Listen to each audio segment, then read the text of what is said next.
Everyone, it's Miss Brenner. I hope you're all doing well and staying happy and healthy.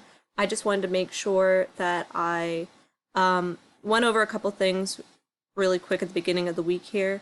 I know that Activity 1 comes with its own video, but I just wanted to make it very clear that this is the rubric and directions.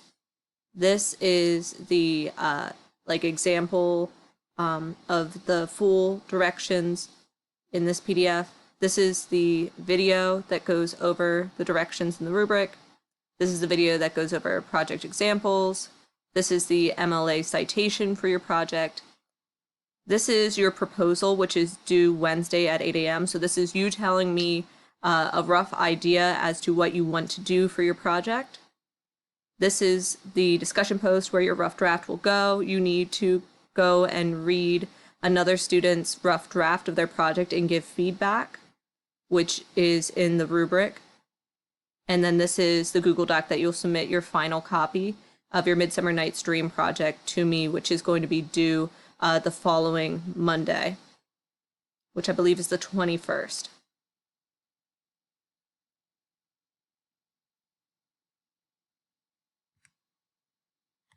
And then Activity 2, because this Midsummer Night's Dream project is such a large project, we only have one other activity for this week.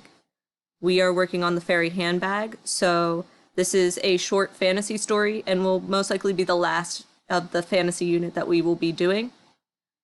This is a short story. Part 1 is about 20 minutes. Then there's a foreshadowing chart. When you do the foreshadowing chart, you guys are doing really good at pulling out different examples of,